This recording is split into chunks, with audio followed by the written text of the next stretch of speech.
Señores, imaginen la escena. Tienen 35, quizás 40 años. Trabajan como una máquina incansable, mantienen una casa, cumplen con todas sus obligaciones. Y ahora están ahí, detenidos dentro de su auto, en el garaje de su propia casa, mirando la puerta de entrada como si fuera el ingreso a una celda de máxima seguridad. El cuerpo se niega a obedecer la orden de entrar. Algo allá adentro, en ese lugar que un día fue sinónimo de amor, de paz, de propósito, hoy les causa una repulsión visceral, un nudo en el estómago que ya no saben cómo desatar. Su esposa no los desea. No los toca desde hace meses, quizás años. Sus hijos los miran con la indiferencia reservada a un fantasma, una presencia funcional que paga las cuentas, pero cuya alma ya nadie ve. Cada intento de diálogo se transforma en un campo minado, donde cualquier palabra puede detonar una crisis de proporciones épicas. Y aún así,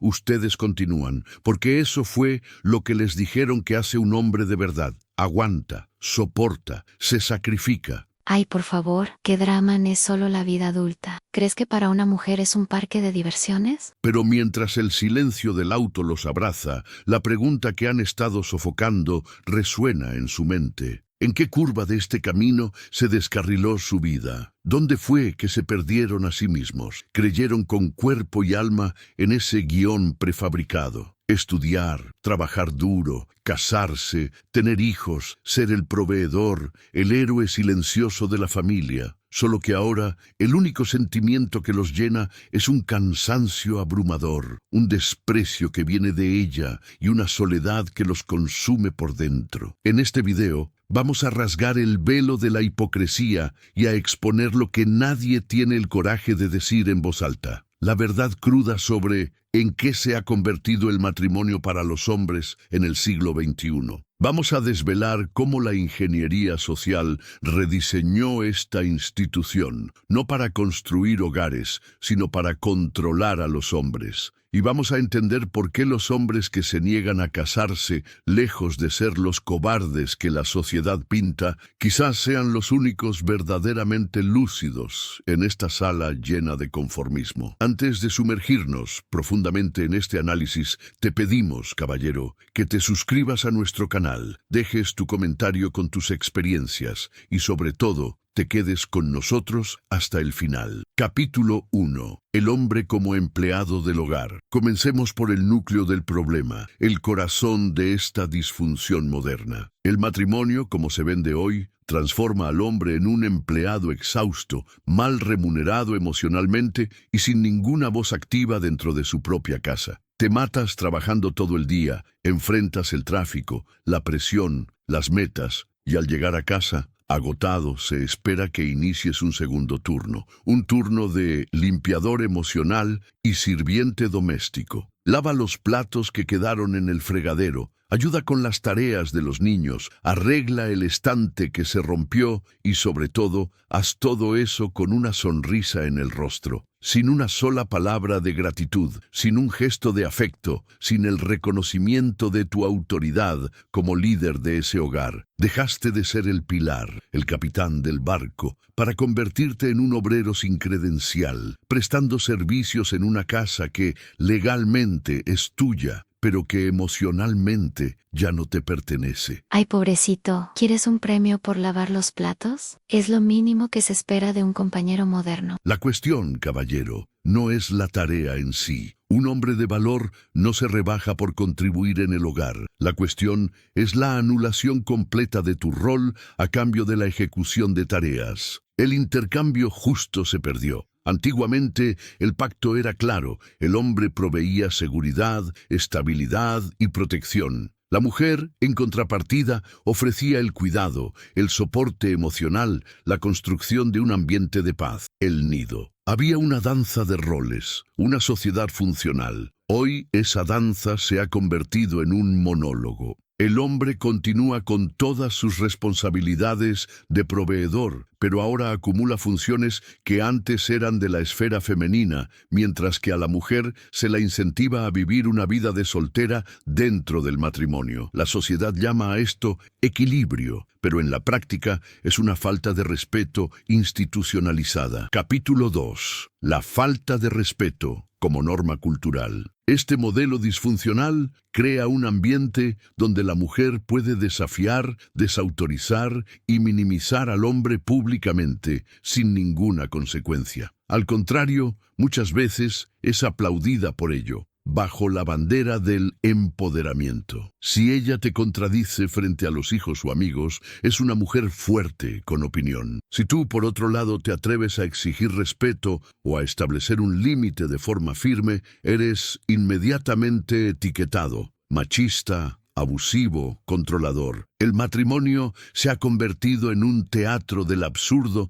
donde uno de los actores puede improvisar, cambiar el guión e incluso agredir verbalmente al otro, mientras que éste está obligado a seguir los diálogos memorizados, sonreír en el momento adecuado y sangrar por dentro, en silencio. ¿Pero no viven diciendo que son fuertes? Una pequeña crítica ya te hace querer llorar en la ducha. No se trata de sensibilidad, sino de una necesidad humana fundamental que el sistema moderno insiste en ignorar. El hombre, señores, necesita respeto como necesita oxígeno. No es un lujo, un bono, un capricho. Es una necesidad vital, psicológica e incluso biológica. Cuando un hombre es sistemáticamente irrespetado por la mujer que eligió como compañera de vida, no solo se entristece, empieza a pudrirse por dentro. El brillo en sus ojos se apaga, la ambición se evapora, la fuerza vital se desvanece, se transforma en un zombi funcional. Paga las cuentas, asiste a los eventos familiares,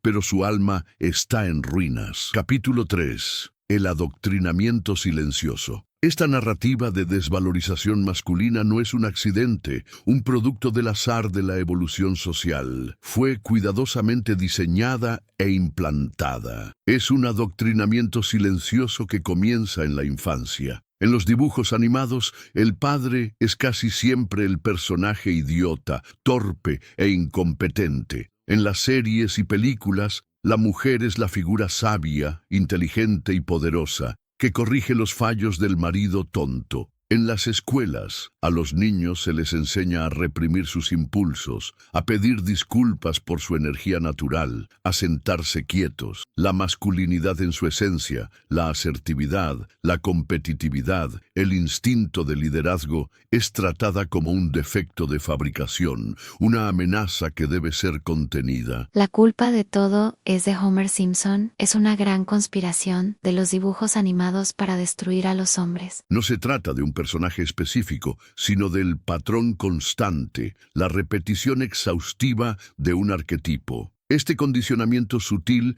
se infiltra en la mente colectiva, moldeando las expectativas y las dinámicas de las relaciones. La falta de respeto al hombre se vuelve norma, aceptable, incluso cómica. El resultado es un campo minado disfrazado de hogar. Le quitan la autoridad, pero continúan exigiéndole total responsabilidad. Le piden que proteja, sustente y oriente a una familia, pero le impiden liderar, tomar decisiones firmes, imponer los límites necesarios para el bien de esa misma familia. Capítulo 4. La prisión emocional y la culpa. No es de extrañar que tantos hombres se sientan aprisionados, no físicamente con rejas y candados, sino atrapados dentro de una estructura psicológica que los convierte en culpables crónicos, incluso cuando hacen todo lo que la sociedad espera de ellos. Y cuando ese hombre agotado, desmoralizado y profundamente solitario se atreve a expresar su dolor, se atreve a reivindicar su dignidad,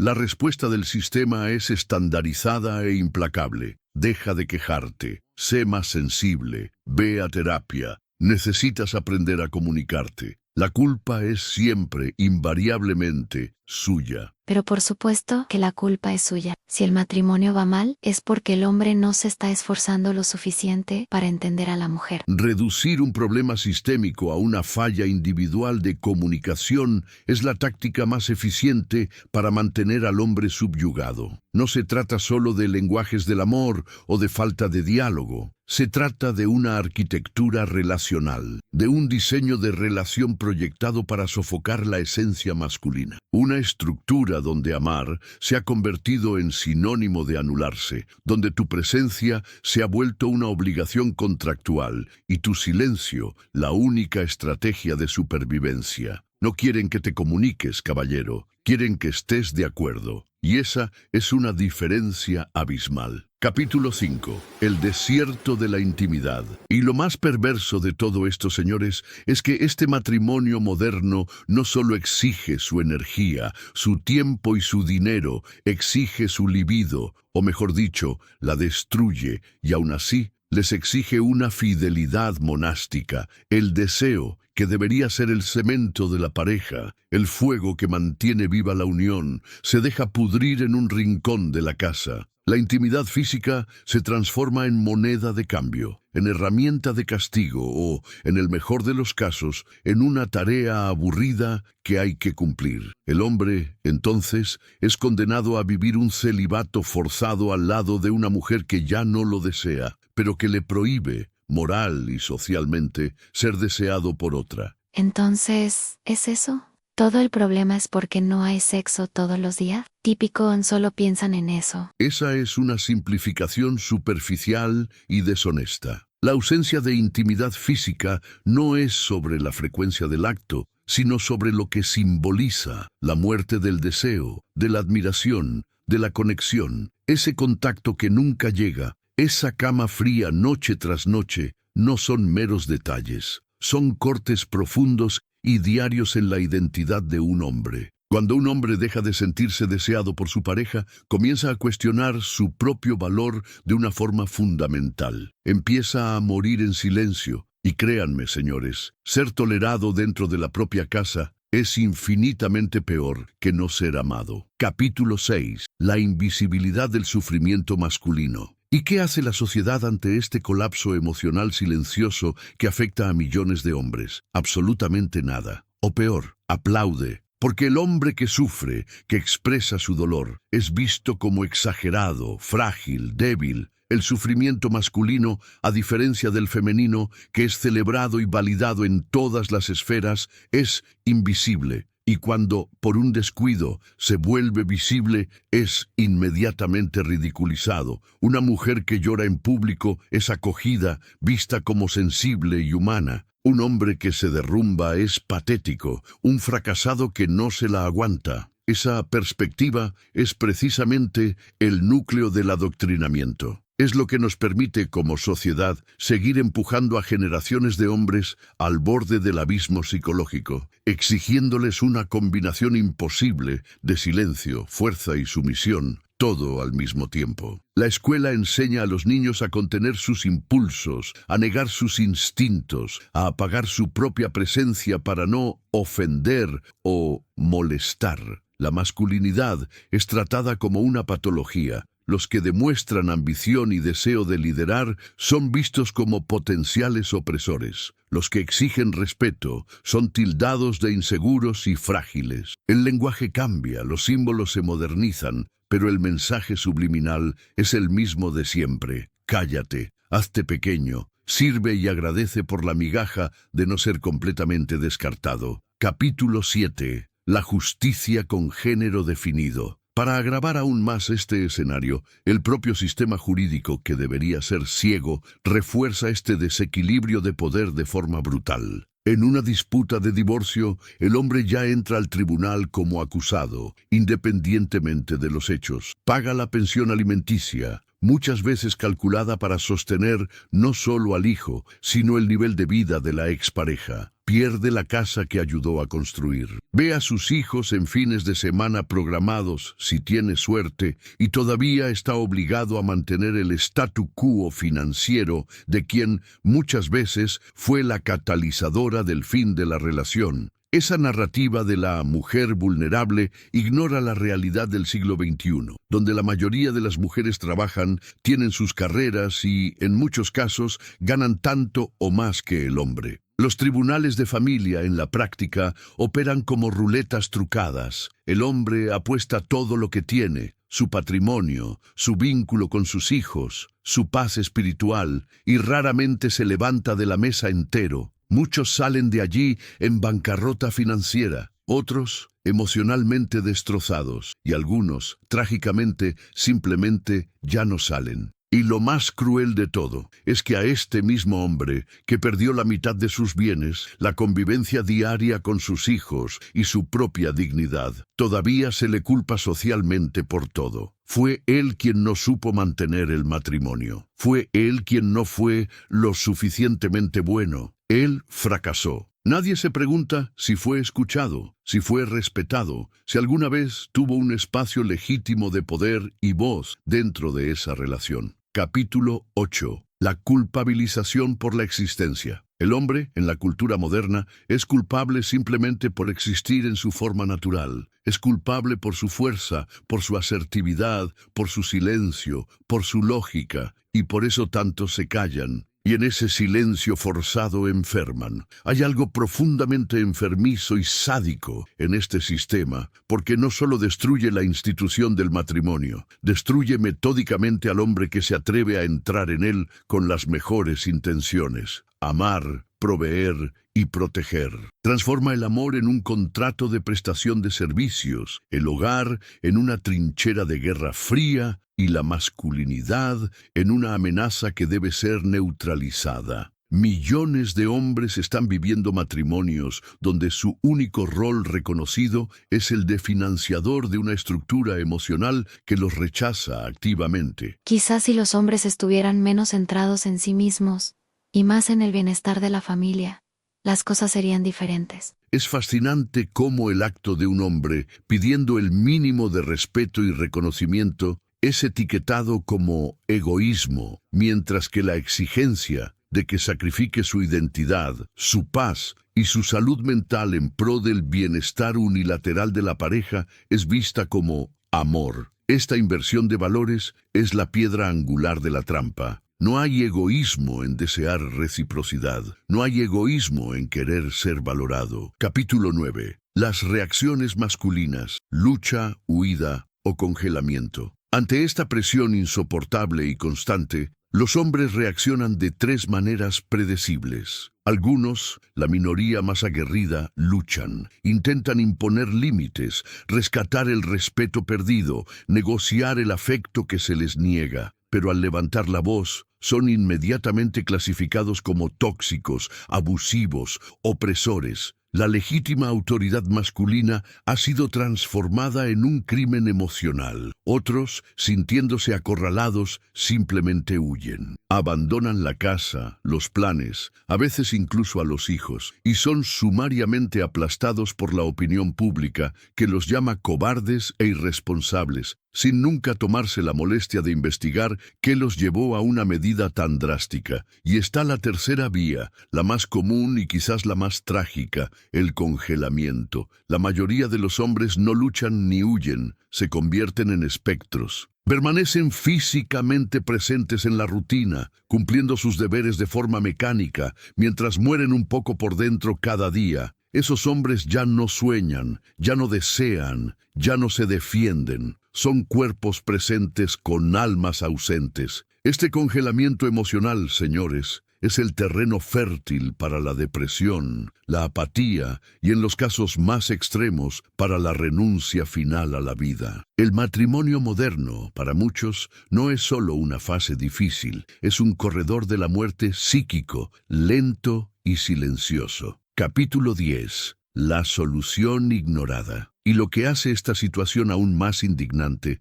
es que la solución, en la mayoría de los casos, no requeriría grandes revoluciones o terapias de pareja complejas. Bastaría un simple gesto de respeto, una palabra de reconocimiento genuino por el esfuerzo diario, una mirada de deseo que no fuera fabricada. Y ese hombre, que hoy es una cáscara vacía, podría florecer de nuevo. Bastaría con que fuera tratado como un ser humano, con sus necesidades y anhelos, y no como un robot funcional diseñado para servir. La simplicidad del gesto no disminuye su profundidad. La mirada de deseo, el toque espontáneo, la palabra de admiración no son la solución, pero son el síntoma de que la base de la relación todavía existe. La ausencia completa de ellos es el certificado de defunción de la relación, pero el sistema no permite ni siquiera eso. Enseña a las mujeres que valorar al hombre es un acto de sumisión, que reconocer su esfuerzo es rebajarse, que admirarlo es anticuado, y así la frialdad se convierte en la norma,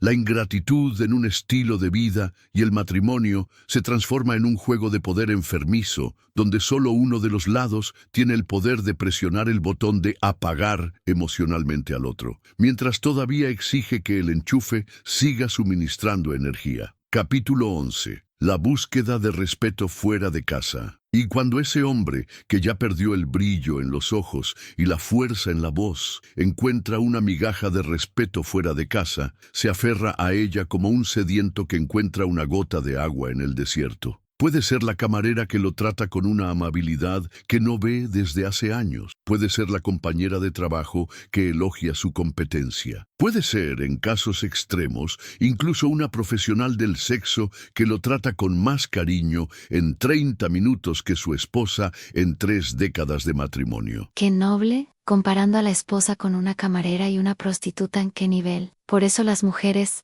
renuncian a ustedes. El punto aquí, caballero, no es la identidad de la mujer, sino la naturaleza de la experiencia emocional. No estamos defendiendo la infidelidad, estamos diagnosticando la enfermedad. Cuando lo que debería ser la norma dentro de casa, ser visto, escuchado, valorado, se convierte en algo tan extraordinario que debe ser buscado fuera, es ahí donde la quiebra del modelo se revela por completo. Capítulo 12. La duda y el autosabotaje. Quizás la parte más insidiosa de todo este proceso es cómo el sistema enseña al hombre a dudar de su propio dolor. Comienza a cuestionarse, a pensar que quizás está exagerando. ¿No estaré siendo débil? Tal vez debería ser más comprensivo, más maduro, más callado. Y entonces comienza a moldearse. Se va haciendo más pequeño, más contenido, más silencioso, para intentar caber en una relación donde claramente ya no hay espacio para su esencia. Y cuanto más se adapta, más se pierde a sí mismo. El matrimonio no lo transforma en un hombre mejor, lo fragmenta en pedazos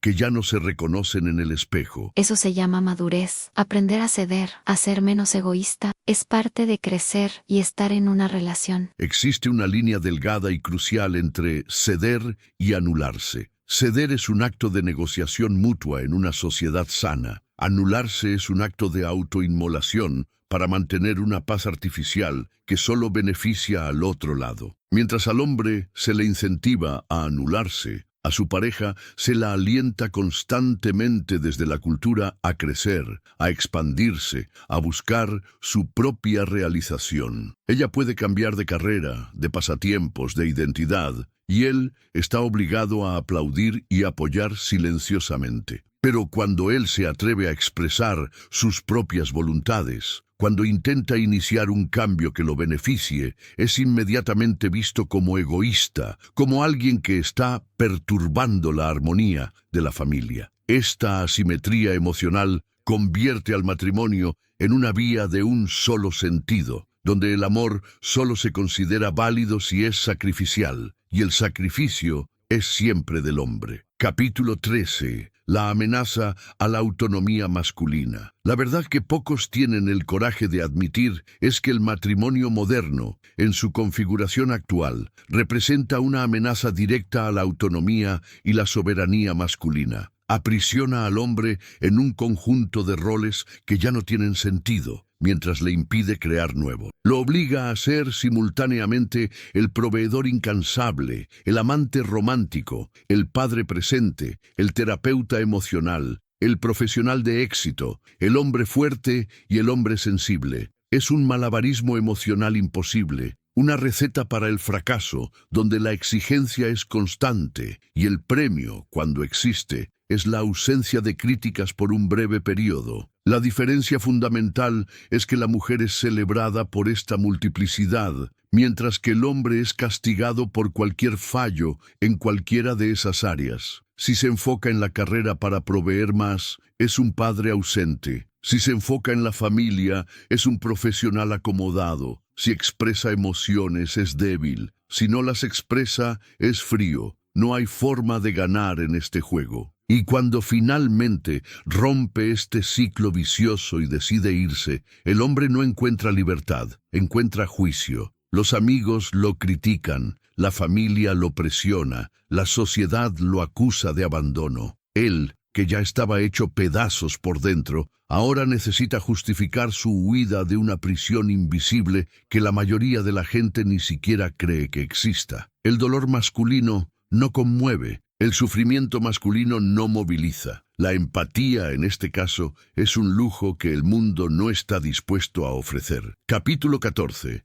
La chispa de la lucidez. Y aún así, ese hombre sigue adelante, roto, pero de pie, silencioso, pero cada vez más consciente, porque en algún lugar en lo profundo de su alma todavía guarda una chispa de lucidez. La percepción cristalina de que aquello que la sociedad llama relación saludable quizás sea solo un contrato de servidumbre disfrazado de afecto, un contrato donde firma su propia anulación a cambio de migajas de cariño y la ilusión de una familia de comercial de televisión. Y esa chispa, señores, por más débil que parezca, es el inicio de todo, es el comienzo de la salida del cautiverio. Llámalo como quieras, crisis, despertar, lucidez, el nombre no importa, lo que importa es el resultado. Cuando el hombre se da cuenta de que no está loco, que su dolor es legítimo y que, en realidad, fue condicionado para aceptar lo inaceptable, algo fundamental cambia dentro de él. Este despertar no es un proceso bonito,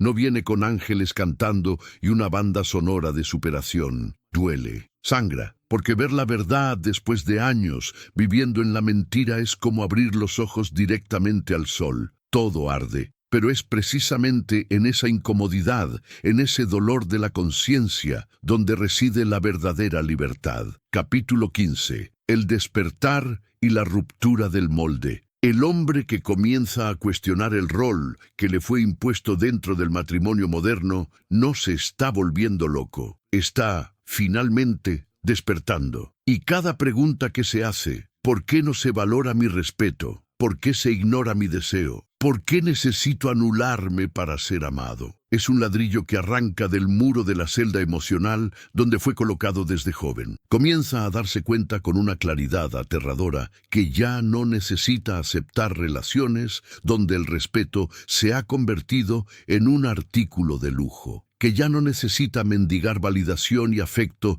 en un hogar donde se ha vuelto invisible. No se trata de resentimiento, sino de realineación. Entiende que el amor verdadero, el amor que construye y fortalece, no puede existir donde solo uno de los lados se sacrifica. Comprende que el discurso de que un hombre de verdad mantiene los caprichos de la mujer fue inventado y perpetuado por una sociedad que siempre se benefició de hombres sobrecargados, silenciosos y obedientes. La conciencia llega como un terremoto, desestructura todas sus creencias antiguas, pero al mismo tiempo revela el suelo firme de su propia identidad debajo de las ruinas. Capítulo 16. La elección por la libertad auténtica. Es en este punto de inflexión que muchos hombres toman una decisión radical. Eligen vivir de otra manera, no por amargura u odio hacia las mujeres, como a la crítica superficial le gusta señalar, sino por un profundo y recién descubierto amor propio. Eligen permanecer solteros no porque sean incapaces de amar, sino porque se aman a sí mismos lo suficiente como para no aceptar una estructura relacional diseñada para destruirlos. Prefieren el silencio pacífico de su propia compañía al griterío constante de una relación donde son vistos solo como soporte emocional y financiero. Cambian la servidumbre permanente por la soledad temporal. Cuando un número creciente de hombres de valor comienza a tomar esta decisión, el sistema entra en pánico, porque los hombres conscientes que conocen su propio valor no son fáciles de controlar. No firman contratos emocionales movidos por la carencia. No caen en chantajes afectivos disfrazados de romance. Establecen límites claros, exigen reciprocidad y no entregan su energía vital a quien solo sabe exigir y consumir. Esos hombres, aunque a menudo invisibles para las estadísticas y los medios tradicionales, están creciendo en número, están despertando. Y un hombre que despierta de verdad, señores, no vuelve a dormir. Capítulo 17. La vida del hombre despierto.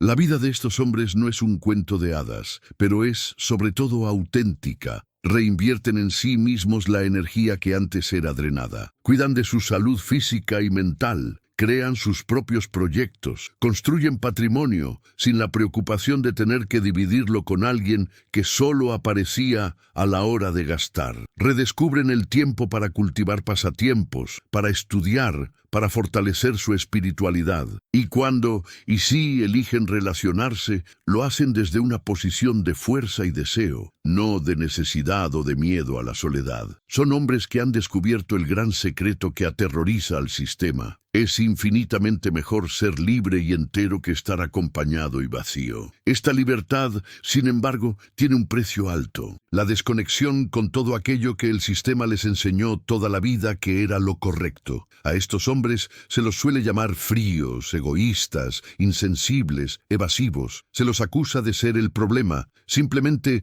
por negarse a seguir participando en un juego con las cartas marcadas. Pero, en el fondo, lo que han hecho es algo revolucionario. Han recuperado su propio centro de gravedad. Dejaron de ser piezas de un rompecabezas que nunca fue diseñado para ellos y pasaron a crear sus propios mapas de vida. Capítulo 18. La quiebra del modelo, no del amor. Y cuando estos hombres miran hacia atrás, a los escombros de sus relaciones pasadas, se dan cuenta de una verdad liberadora. No fue el amor lo que fracasó, fue el modelo. El amor verdadero, basado en la cooperación, la admiración y el respeto mutuo, ciertamente existe, pero no tiene la menor posibilidad de florecer en un ambiente de chantaje, desigualdad y manipulación afectiva disfrazada de romanticismo. Lo que fracasó fue la idea enfermiza de que el hombre debe sacrificarse eternamente para demostrar que es digno, que debe tragar humillaciones diarias para mantener la paz, que debe aceptar un desierto de afecto y respeto, siempre y cuando tenga un techo sobre su cabeza y alguien para calentar la cama, o mejor dicho, para enfriarla. Los hombres lúcidos entienden que una relación saludable no es un campo de batalla disfrazado de hogar. No quieren ser servidos, ni quieren ser siervos. Desean un intercambio justo, un crecimiento conjunto, un caminar lado a lado con una compañera que los admire y a la que puedan admirar de vuelta. Pero esto exige madurez emocional, autorresponsabilidad y, sobre todo, respeto mutuo. 3 artículos que se han vuelto extremadamente escasos en el mercado afectivo moderno. Y es por eso, y solo por eso, que muchos optan por vivir fuera de este ciclo vicioso. Capítulo 19. La sanación a través de la liberación.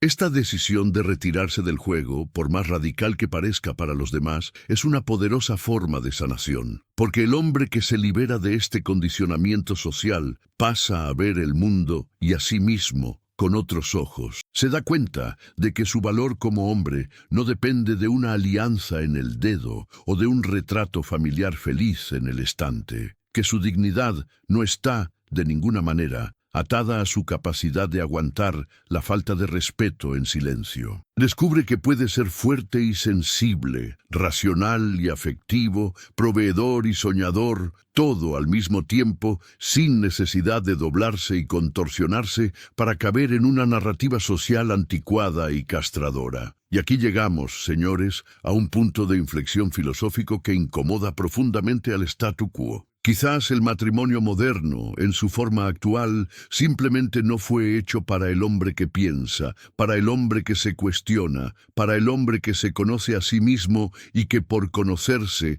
sabe su valor y ya no acepta migajas afectivas. El matrimonio hoy parece funcionar mucho mejor con hombres adormecidos, emocionalmente dependientes, carentes e inconscientes de su propia potencia. Los hombres despiertos, por otro lado, son peligrosos para el sistema, porque ya no aceptan ser domesticados.